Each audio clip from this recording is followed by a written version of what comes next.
Сәлем достар, бұл біздің Раяна кішкентай кезінде ауылға барған видеоларымыз.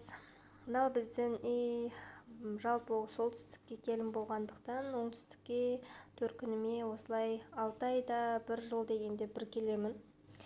Осылай күшті болып ауылда жүрміз. Біз уже фотосессия бастап кеттік. Көктемде барғанбыз, барлық жақ жап-жасыл болып әдемі болып тұр.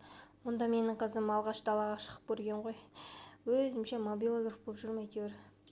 Жерде шөптерден қорқып жүр қызым. Қолдарын осылай ұстап қояды, шөптерден өзі қорқып жүреді. Енді қызымды қойдым да осылай өзім фотоға түсіп бастадым. Қараңыздаршы, ауыл қандай күшті да керемет болып тұр көрінісі. Бұл жерде менің қызым екеуміз, сіңілім түсіріп тұр. Бұл жерде өзімше фото жасап жатырмыз. Әдемі фотолар шыққан болатын.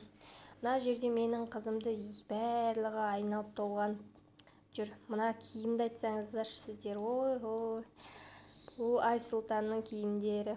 Жалпы ауылға барамыз деп, ауыл жылы ғой деп киім жұқала бергенбіз ғой. Сөйтсек масқара, ол жақта күн жылы болғанмен үйдің іші сап-салқын. Осылай бар тапқанбыз, кигізіп қойғанбыз. 8 айлық кезде ғой, енді еңбектеп, бәріміз соны қызық көріп, еңбектетіп жүгіртіп жүрміз. Бәріміз осының бетіне қарап, Раяна деп бәріміз айналып толғанып жатырмыз.